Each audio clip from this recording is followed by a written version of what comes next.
one of the most misunderstood roles in Albion Online. With usage rates around 20% but not that many guides, it's no wonder that many players find it difficult to get into the tank role. To keep things short and sweet, I'm only going to be talking about the tank role and the compositions I talked about in my previous video, as if I were to include the other compositions, well,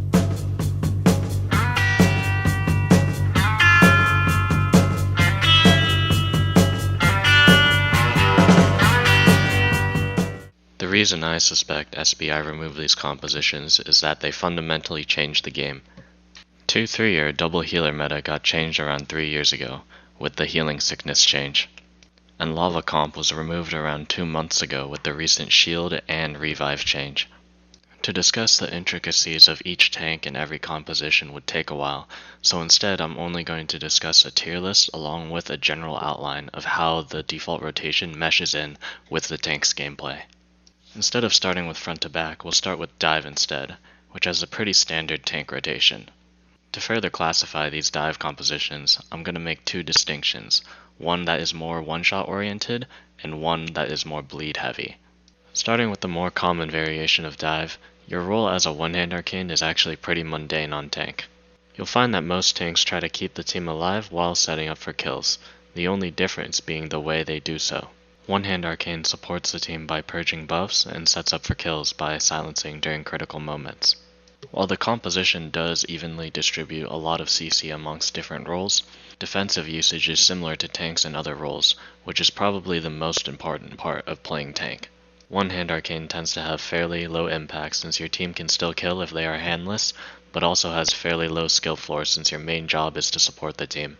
For the bleed out variation of dive, you're mainly looking to find a pick as soon as possible. This isn't to say you can't support your team, but rather if you're not focusing most of your efforts into bullying clothies, there's a high chance you die first, unless you're facing a dive mirror. Tanks on this composition tend to face roll all of their buttons, but since you actually participate in making kills, and tend to have opportunities to outplay your opponent, tanks in this composition will be rated higher in difficulty. If you've heard the idea that damage follows crowd control, one shot takes that to the extreme. An important aspect on playing tank is to have a vision of how your team will play, and most importantly, have a vision on how your team will kill.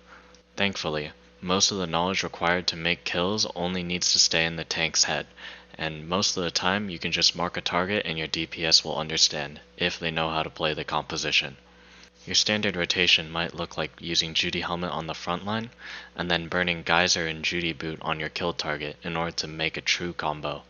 Playing tank in one shot means you are in the driver's seat of your team, making you responsible for all of your team's kills, but also responsible for your team's survival. Keep in mind you don't necessarily have to kill the CC target, you can also dump damage into a different target as they're busy occupied with no defensives on helping a different target. Your most difficult matchup will probably be into one-shot mirrors, as kill potential can swing wildly back and forth between two teams.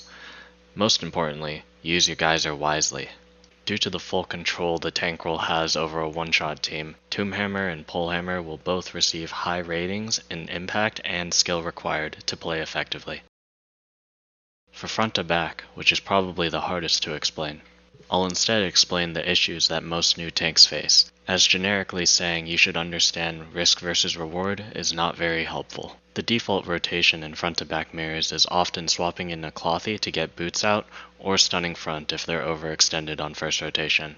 The most noticeable difference between teams playing front to back is how fast they recognize these situations, and if they do, how well they can capitalize on it.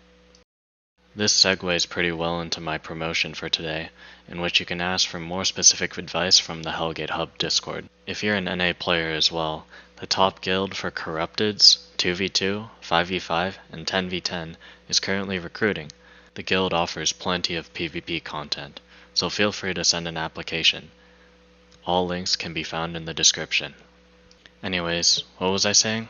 While front to back tanking might initially seem daunting, the most important aspect is actually how in sync you are with all of your teammates.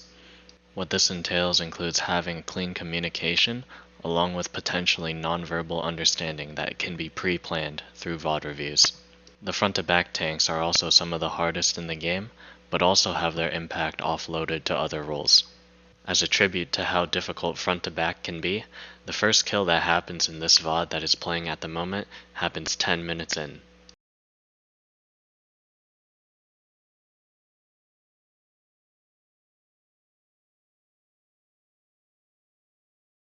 If you're still here, thank you for watching.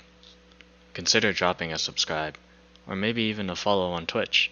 If you're seeing this video live right now, I'm currently live, probably for another 8 hours, so hop in, say hello.